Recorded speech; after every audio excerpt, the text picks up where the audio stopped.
और आमूमन जब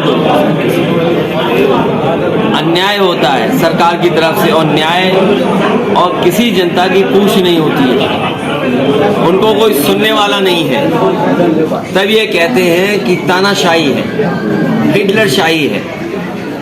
मैं इस मौके पे कहना चाहता हूँ कि जो हिटलर राज था वो भी वोट के माध्यम से आया था। उस हिटलरशाही में यही सपने दिखाए गए थे जर्मनी में, वो भी वोट से आया था। यहाँ भी जो तानाशाह सरकार आई है वोट से आई है। इसलिए हम जनता से अपील करेंगे कि जो वोट से आए हैं वो वोट से ही जाएंगे। और यूपी के लोगों की भूमिका बड़ी है, जिम्मेदारी बड़ी है, क्योंकि उत्तर प्रदेश से ही 2014 में आए थे। उत्तर प्रदेश की जनता ही इनकी विदाई करेगी। विदाई 24 में बड़ी धूमधाम से होगी। जो लोग 14 में आए थे, 24 में यहाँ की जनता बड़ी धूमधाम से इनकी विदाई करेगी। किसान जिसको उन्होंने कहा कि आय दोगुनी करेंगे, हम आप जहाँ बैठे हैं मंडी स्थान है जहाँ पर किसानों को सही कीमत मिल जाती है उनकी फसल की। आधी अधूरी मंडी वैसे ही छोड़ दी। किसान कहाँ आय लेने जाए, कहाँ पैदावार की सही कीमत ले।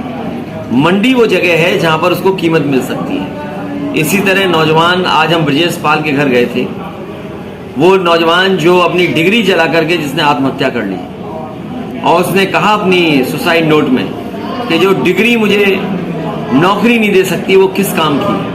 आज उसके पिता से जब मैं मिला तो उसके पिता ने एक बड़ी कॉपी मुझे दी जिसमें उसने परीक्षाएं लिखी थी। इतनी मोटी कॉपी थी जिनमें परीक्षाएं लिखी थी, उसने किसी में नौकरी नहीं मिली थी। उन्होंने कहा कि इससे ज़्यादा उन्होंने जला दी। तो सोचिए, जिस देश का नौजवान बेरोजगार हो 80-90%, वो विश्वगुरु कैसे बनेगा। और अगर विश्वगुरु ही बनता होता तो बताओ 80 करोड़ लोगों को राशन देना पड़ रहा है। तो ये तमाम सवाल है जिसका बीजेपी के पास कोई जवाब नहीं है। आप किसी कोने में चले जाएं, किसान से पूछिए जाकर के, क्या उसको सरकार ने लाभकारी मूल्य दे दिया? गेहूं खड़ा है, क्या सरकार रेट दे रही है उसको? तो इसलिए इन सवालों का जवाब भारतीय जनता पार्टी पे नहीं है।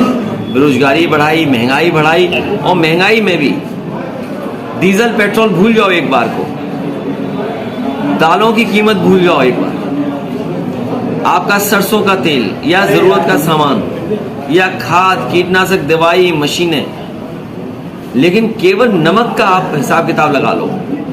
जब बीजेपी सरकार में आई थी तब नमक की कीमत क्या थी, और आज 2024 में जब वोट मांगने आ रहे हैं तो नमक की कीमत क्या है। ये वो लोग हैं जो बड़े उद्योगपतियों से चंदा वसूलते हैं। उसका परिणाम है कि महंगाई का जनता को सामना करना पड़ता है। उद्योगपतियों से जो चंदा लिया, इसीलिए उद्योगपति मुनाफा कमा रहे हैं, और ज़्यादा मुनाफा कमाने की वजह से महंगाई दिखाई दे रही है। इसलिए इस बार इनका जाना तय है। ये कोई चाल चलने वाली नहीं है। पहले जुमला था, अब गारंटी आ गई। जुमले से 10 साल बड़ी गारंटी है। तो सोचो, जब जुमले में कुछ नहीं मिला तो गारंटी में केवल घंटी बजानी पड़ेगी जनता। यह उनका मानना है कि वोट ऐसे नहीं मिलते, मांगे नहीं मिलते हैं, वोट बनाए जाते हैं, खरीदे। देखिए, उनकी भाषा कुछ भी हो सकती है। लोधी राजपूत समाज को कितना अपमानित किया, कहा कि तुमसे तो हमने वोट खरीद के ले लिया। सोचो, भोली वाली सीधे साधे हमारे राजपूत समाज के लोग जिन्होंने सरकार की मदद कर दी, और मदद कर दी तो सरकार बन गई। अब उनको कैसे अपमानित कर रहे हैं लोग, कह रहे हैं हमने आपका वोट खरीदा है। जिन्होंने जिताया उस वोट का भी सम्मान नहीं। इसलिए इस बार ये समाज इनको सबक सिखाएगा, इस बार इनको पलट देगा। मैंने एक फार्मूला बताया था आपको कि 60 लाख बच्चे परीक्षा नहीं दे पाए, उन्हीं के परिवार के 2 सदस्यों को जोड़ लें तो 3 गुणा 60 लाख, 1 करोड़ 80 लाख। 1 करोड़ 80 लाख का भाग अगर हम 80 लोकसभा से दे दें तो 2,25,000 वोट इनका कम हुआ है। और अब तो छत्री समाज खिलाफ है, लोधी राजपूत समाज खिलाफ है, पाल समाज खिलाफ है। बताओ, पाल समाज के नेता जिससे मदद ली उसी को खरीद रहे थे। बताओ, सोचिए आप, मतलब क्या हो गया है। ये कन्नौज के सांसद तो खिसिया के घूम रहे हैं। मुझे लग रहा है कि जनता इस बार इनसे हिसाब मांगना चाहती है कि सांसद जी हाजिर हों और अपने कामकाज का हिसाब किताब दें, और अगर हिसाब किताब नहीं देंगे तो जनता इनको कन्नौज से बाहर निकाल देगी। लोकसभा प्रत्याशी में आपका खौफ है, वो कई बार इंटरव्यू में कह चुके हैं कि सपा वाले भैया भैया करके डरा रहे हैं, इसमें आप क्या कहना चाहते हैं? डराने की जरूरत नहीं है। यहाँ की जनता इतने वोट से हराएगी कि अगली बार हिम्मत नहीं जुटा पाएंगे लड़ने के लिए।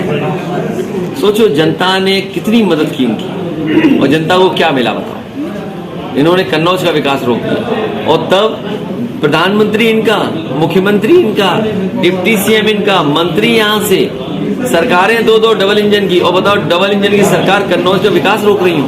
अपने घर की रोड बनवाई नहीं, और कन्नौज की जनता इस बार इनको सबक सिखाएगी।